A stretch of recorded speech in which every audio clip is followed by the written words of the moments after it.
This is Bettina. She spent some time volunteering in Tanzania. In today's episode, we spoke about her first impressions, expectations, and day-to-day life while she was there. Take a look.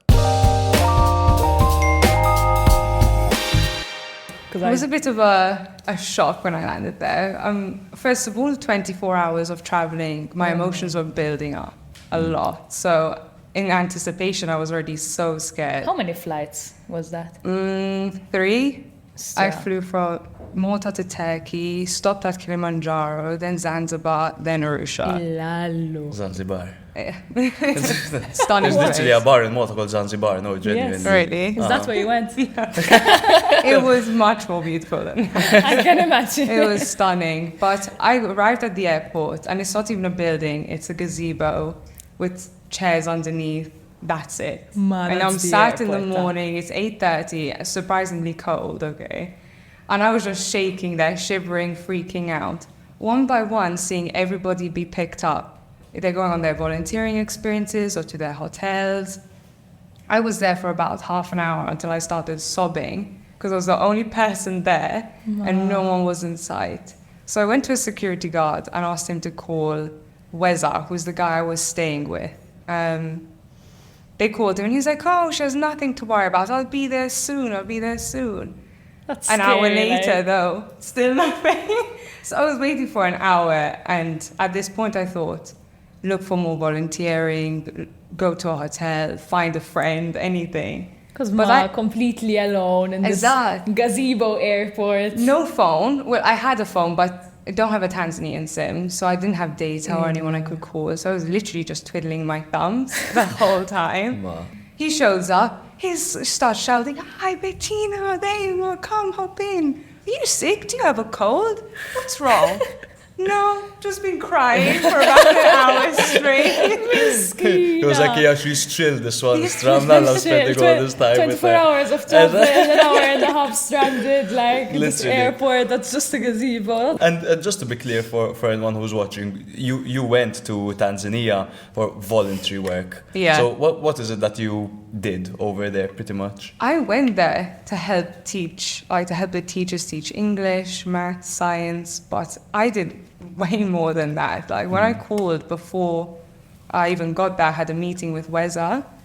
He owns the school called Satino Daycare. And he was like, I know you want to teach, but I have another option. Because he knew I studied architecture at school. Okay. They had just lost their school, basically. The couple who owned it wanted to sell it, and they didn't have anywhere else to go. He said, do you think you can raise money so that we can build a new school while you're here? Wow. So That's crazy. started a GoFundMe, raised money, I think over 2,000 euro we raised. That was enough to build the school. Extra. It was a crazy experience. So not only was I teaching, picking the kids up, helping with You cooking as literally well. made such an impact. Like I think they impacted me more, genuinely. a bit of both. So what I did a was your like day to day like while you were there? It changed a lot, to be honest, but most of the time it was wake up early, we'd go pick up the kids who couldn't get dropped off at school, and we were in a tiny van, and these kids are sat on top of each other on the floor, on the teachers, like, it's wild in there. The culture is very much go with the flow, take it easy. Something they constantly told me, it's Swahili, is pole pole, which means slowly, slowly. Pole pole. I wanted to get it tattooed on me because it's something That's that so changed my good. life. Like every time I started wanting to rush, like Maltese people were always rushing everywhere. They were like, pole, pole, Bettina, pole, pole. Even like eating, that slow down. We Like, have such a habit of like rushing into like, Exactly. anything we do. I'd be rushing to go nowhere. That's how I Literally. am. And being there changed me completely to the point where I came home and my mum was like, annoyed, like frustrated with me because I was just sat there zen and she wouldn't get a reaction out of me. I was like, Pole pole. Pole pole. We could all use some pole pole in Malta, I think. Madonna. How was it like actually living there? Like even sort of like the bed you slept on, the room you had. How was that? Like even just waking up in the morning and So waking up in the morning, there's a mosque right opposite me. So they're around 70% Christian, 30% Muslim in Tanzania. And they have prayers at around 5 a.m., the mosque. They put it on the loudspeaker. I don't know if you've 5 ever... a.m.? Yes, I don't know if you've ever heard They it. did that in Morocco while I was there. It's quite loud. You know, your initial reaction is it loud? It's the best alarm I could have asked for. But to be honest, I got used to it and stopped waking up by the end of it. So I was lucky. And then go pick up the kids, get to school, get everyone sorted in their class, get them calmed down. It's a really different way. Like in Malta, to calm down the kids, I remember they'd just shout or bang something quiet. Over there, they'd start singing to calm the kids down. That's and so sweet. They'd start singing and all the kids stop, look at them and join in and start dancing. I love sweet. that so much. When the song ends, they go, okay, sit down, and everyone will be sat. These kids wanted to learn. They were incredible. They'd sit down, like, okay, which book do we get out? English book, Swahili book, whatever. They'd get their homework out. They'd be begging for it to be marked. They loved it when I put well done. Oh, Sweet. And if I added a smiley smiley. face, they'd go crazy. It's like the simple things that made them so happy. And I think it reminds you that like life and kids and everything like that is way simpler than we make it out to be. So if you want a kid to stop freaking out instead of yelling at them and fueling them with anxiety, sing them a song. What the kids like? They like music, they like rhythms, they like colors, so give There's them so some much of we that. can learn like, from them, like- Literally. So much. There The really, kids really taught me a is. lot there. Really a lot. Like responsibility as well. A 7-year-old would be coming to pick up his 5-year-old little sister from school. And he'd come, he'd be like, he'd say their 7-year-old. name. Like, can I get Bettina, please? Bettina will come out, backpack, he'll take her backpack off, put it on, grab her hand, and walk to the shop to buy groceries for his mom. 7-year-old. Lalo, man. Picture Insane. that, like. In the last episode, I said I wasn't conscious until the age of 18. And these kids are picking up their younger sibling from school at 7 years old. من Like, jaf int at 7 kif kont. għadni bid-napi naħseb dak iż-żmien. They're not, if you call them a baby at 5, they're upset. They're like, they're not babies. They're, at this point, They mature quickly. very quick, very, very quickly, to the point that you don't know how to interact with them because sometimes they want to be treated like a baby. You know, they'll be in that mood, they'll look at you like, Yes. baby. If they tell you baby, it's because they want to be picked up and sweet. played with and treated like a child. Like. And then suddenly they're like, no, I want to be treated like an adult. Talk to me like an adult, don't baby me. They're very conscious. They know what they're doing. I guess like if their parents are out working, for example, then they have no other choice, which is why like they mature so much quicker than us. Like Yeah. they have to take that Literally, initiative. Like when they they have start to. working, they're doing it for their family so that Yeah. they can eat, so that the kids can get an education. What was like the biggest culture shock while you were there? Because you're obviously mentioning a lot of unique experiences, but what's the one that made you go like, all right, this isn't home, like this is very different? Food. I think That's a good question. that's a good question. There's a lot of culture shock. I'd say the biggest that impacted me was the whole pole pole. Like they say they work on African time. Now this is something they say, which is African time is running late, basically. I'll use that excuse. I was unsure if I could use it or not. And I was like, are we running on African time today? He's like, every day. Because we'd be sat in class, and after school, sometimes I even taught an adult class. There were some adults who heard I was there, and they asked if I could help teach them English, because they wanted to become actors and singers. Oh. And I was like, sure, why not? The lesson would be in 10 minutes, and Weza would be like, oh, 10 minutes, that's enough time to go buy the geezer for the new school. I'm like, oh, is it? He's like, okay. I don't like running late. Like, I'm not I like to be on time, if not early. But again, it's okay, because when we got there an hour later, so did the students. Oh my god. Because everybody's working on that time. Just take Pole, it slow. Pole. Like when you went up, you must have like done your research, seen certain things that made you want to go there. expectations versus reality? How did that match up? I have to be honest, I didn't research too much on purpose because I didn't want to in my head come up with a scenario that I wasn't actually going to be living in. I wanted to get this first-hand experience without premeditated thoughts, basically. But I guess a lot of things shocked me. Like, first of all, I didn't expect it to be cold. I know that's a random thing to say, but it gets cold in the night. Like what temperature?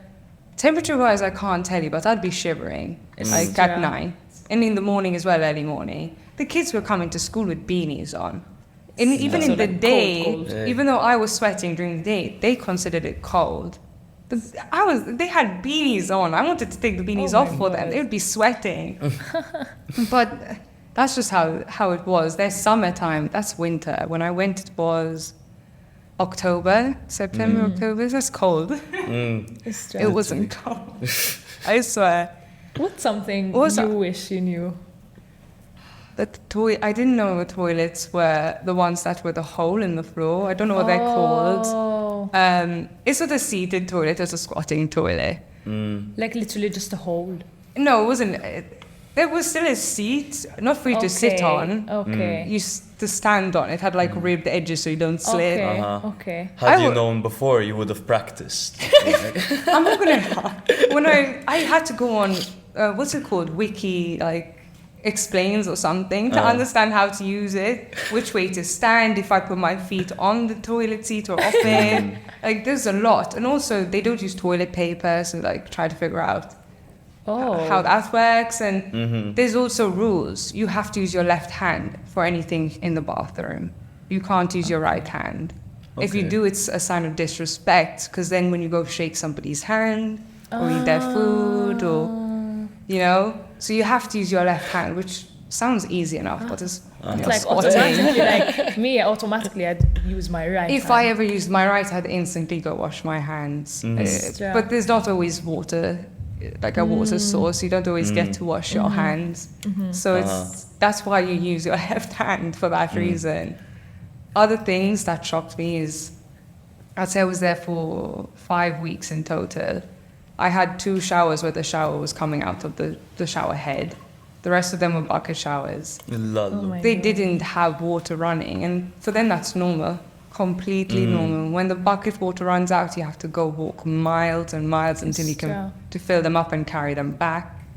No, that's a lot of work. It is. You must be so grateful now that you're like back in Malta and you understand what that struggle is like, and you lived through that experience. Like, okay, I don't need to hike for however long to get myself some water, and you can shower under warm water, like wake up in. It really makes you realize how grateful we should be. You take everything for granted. Exactly. I was about to say, I took it. Obviously, you're told and you realize and you know. You're not necessarily taking it for granted. We do know we're lucky. But we're comfortable. Exactly. When you're put in that uncomfortable scenario, I felt guilty. I felt really guilty a lot of the time. Even having my phone in my hand or I don't know, the clothes I'd be wearing. They suggested, there was a list of rules they had read out to me, and it was no watches, no rings, no jewelry, keep your phone hidden. Like, That's true. Because when they see a white person, they call them a mzungu. It literally means white person. They go crazy as if you're walking in and seeing Rihanna or something. They're like, mzungu, mzungu, and call you over. They're really happy to meet you. They speak to you and then they say, so can I have money, or can I have your phone, or can I have your clothes? And you're there to give, you want to help, but you kind of have There's only so much you can do, there's only so much you can give. There has to be a line somewhere. It was really hard finding out where my line was. I had to keep telling myself I am there for the kids. The kids are the people I'm here, like raising money for and building and teaching. I can't give everyone everything I have. I'm only 22, I don't really have much. I know I have a lot more, and it seems I don't know, almost unjust, but I can't. There was only so much I could do. Obviously, they'd put you in, they don't mean it in a bad way, but they'd put you in a scenario where saying no is uncomfortable. And respect is a massive thing there. Massive. Like, you walk past an old person, you have to say hi. Would you say shikamo to an old person every time you pass them? Doesn't matter if you don't know them. So if that person invites you into their house, saying no is seen as a big mess up, basically. It's a sign of disrespect. Maybe you're judging them. Maybe you don't want their food. Or it's just wrong. So you have to say yes. I got invited to somebody's house, the tailor next door to the school, who I called him Babu, which means grandfather. How cute. And basically Babu invited me over. I couldn't say no, so I said yes. I showed up. His wife cooked for us. He had his son's fiance, their children there, Oh, all to me. Like he just wanted How to kind of cute. show me off, and I was like, "Hi, Literally really like a grateful." celebrity. Exactly, and I finished my plate. They're like, "More." Okay, more. I eat it. It's like a plate. I'm full. More, and you have to keep eating. Oh my God. My stomach stretched so much being there. It was insane. And then at the end of this dinner, he goes, "So do you think you can sponsor our child?" And I was like, "What do you mean?" He was like, "Put them through school till they're 18. I just kind of sat there like trying to find my words, being like, how I can't say no, but I can try and help. That's what I basically said. I was like, unfortunately, there's not much I can do, but maybe we can set up a program where there are people who can help send your kids to school here. Maybe not personally me, but we speak to the guy who runs the school. And the disappointment in his face, though, it's heartbreaking. Of Because course. by the end of this holiday, he was like my grandfather to me. Every day at school, when I'm having my lunch, I'd go sit with him and we'd talk. sweet. He wanted to make me a suit. Because he was a tailor. He's like, please let me make you something, no charge, no this. They're really giving people. So all you want to do is give back. It's a crazy And experience. I'm sure you did. I'm sure you really did. But as you said, there's only so much you can give. Exactly. What was it like? Because you're speaking about like the relationships you built with these kids, with Babu as well. What was it like leaving? It must have been heartbreaking because I'd want to bring them all to Malta with me, like, and just hang Imagine. out, you know? My last day of school, I was crying. No, I can And the imagine. kids didn't know why. They just they were like, is she sad? Is something wrong? And I was like, no, I'm happy, but you're crying.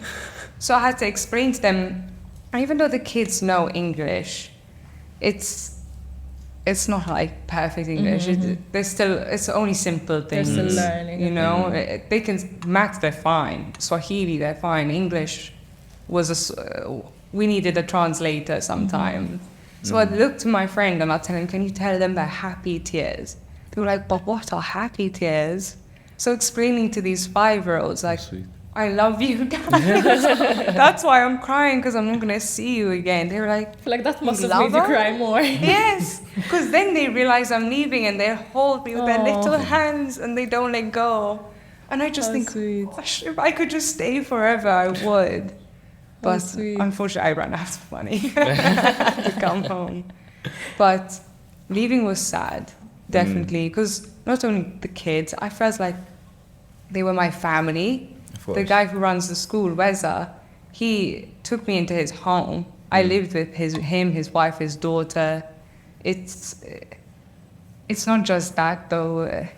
You sit together for dinner every night. And they pray before dinner, and I said I'd join in, even though I'm not religious. You know, you want to be a part of it. You know, really immerse yourself in the culture, and you start praying, and you start like really feeling this energy around you from them, because they'll be like nodding and clapping and like, yes, thank you, God, and you really feel like, oh, this is my mom, this is my dad, this is my baby sister. We wake up together, we go to school, we pick up these kids, there's Babu, my grandfather. You know, leaving them, it was a heartbreak. And then again, you're in an uncomfortable, unfamiliar environment, like, and these are the people that really took you under their wing, like, and cared for you as much as you Exactly. were there to help them. They gave you care while you were there, and they showed you love while you were Exactly. there. Saying goodbye to that, Madonna, I can't imagine it. It was a feeling like no other. It was like a sending off. That's how they made it feel. It wasn't a goodbye either, though. And we text still. I'm still in contact with them. I was about to ask, like, how much contact do you have with them still? I don't talk to them every week, I to be can honest, but I check in on them. I try and practice my Swahilis. I read Mambo, which is hi. Poa, VP, how are you? Poa, I'm good. And you know, good. and they're impressed. So you learned quite a bit. I did, because I was the only English person there, only foreign person there when I was volunteering. So I really became part of this family. It's crazy how you went alone as well. Like, that takes guts, because it's such an uncomfortable and unfamiliar sort of experience to just like head into full force like that for a whole month. It really takes guts. What made you want to do it? What was sort of the motivation behind it? I think a lot of things just aligned, and it kind of was the thing that, I don't know, wasn't put in front of me, a coincidence maybe. I had always wanted to volunteer. When I found out a colleague of mine had done it, I was like, oh my God, this is where I can help people. I want to do that. Then I graduated from uni, and I also worked at an architectural practice. I was like, how can I use all of the things I've learned to help? And then I just put the two together. And I went on Workaway. It's a website where you can find volunteering experiences, not just like this. You can volunteer at schools, you can volunteer at nature reserves, anything really, scuba diving, marine stuff. Yeah, you can help in any way. No matter what your gift is, you can use it to help, basically. And I came across Weza, and he was the first person I messaged. It was pure luck, and he was like, yes, we want you, come now. And that's how it all began, really. Why I went alone, I have no I felt it was something I had to do by myself. I don't know why. I think a lot of my life I've always wanted someone to do stuff with, to come with me, because I was so scared to do it alone. Obviously. I think university ending, I had a relationship that ended, everything just piled up, and I was like, I got this. I'm going to go by myself. Made sense at the time. Yeah, I don't need anybody. And then I got there, I was like, I wish someone was there. Especially that hour and a half. That hour and a half alone. But Abdul could only do so much. That's amazing. Like, 'cause you had the anxiety about like doing it alone. You went there, you felt the full force of being anxious, being there alone. But like you overcame it, and you just kept on going from that. Yeah. And that is like, after going through something, from that more kind of for myself perspective, going up there by yourself, doing something for other people, aside from obviously you're giving a lot to them, you're bringing them a lot of value, you're also finding yourself a lot. I believe, like, you're taking lessons from them. Like I genuinely believe that it's a mutualistic relationship. I agree. I genuinely agree. I think they gave me so much, so much knowledge, so much power. I became almost a different version of myself, a more evolved version of myself. I could be quite shy at times, but being there, like, there's no opportunity to be shy. Like, they throw you in the deep end. They don't have fear, I swear. They asked me, do you want to teach 30-year-olds? I said no at first. I have to be honest. I said no, I was too scared. They're like, no, you're doing it. Okay, I'll do it. The question was just like, to be polite, A but like, formality. actually, yes, exactly. I was like, okay, teaching 5-year-olds is one thing. 30-year-olds. Can be intimidating. Now I can speak English, but I'm no English teacher either. Not only did I do stuff for the school and building and the kids, and then teaching the adults have their own movie which they were filming. So they asked me to be in their movie. Oh, cool. So I was in some random Tanzanian either series or movie. So cool. And then I think local people got word of it and asked me to be on a radio station. Oh my So God. I went on the radio as well. I mean, at this point I thought, I can't say no to anything. I've just got to... It's once in a lifetime experience. Literally. What's sort of one piece of advice you'd give people who sort of want to do it but are a bit scared too? I think it's just to jump in. Just don't think about it, just do it. The worst thing there's not really anything bad that can happen. Of course, okay, there are bad things that can happen, but I think those experiences are what make it so amazing, is the things that go wrong. Because after the whole experience with me being left at the airport, Wes and I were laughing for days. It was an inside joke between us, thinking like he's going to leave me behind everywhere I am, basically. It's just jump in, like head first, don't think about it, and you're going to have the best time. And try not to say no to anything. Like try to say yes. No, they won't let you, but it's nicer when you say yes. Of course. Let's say I want to do it. Let's say I want to go abroad, I want to volunteer, and I want to help people. What are the steps I need to take? So if you just look up like volunteering, you don't even need to do it by country. You can do it with your skills in mind. Volunteering for marine conservation.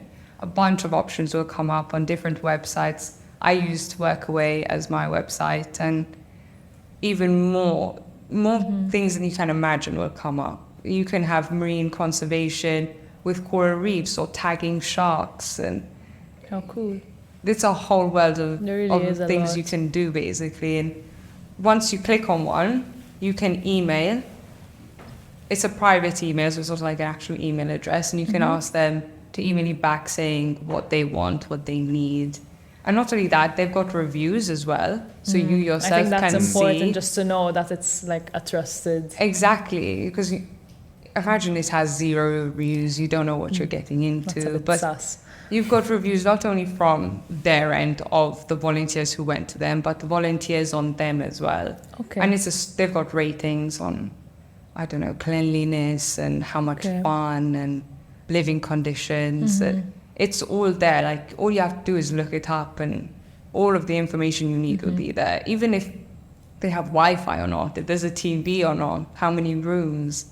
It's everything. You can even look online and say, does anybody want to go to Tanzania for a month with me? And someone from across the world can be like, I'm coming, and you just meet there. That's so cool.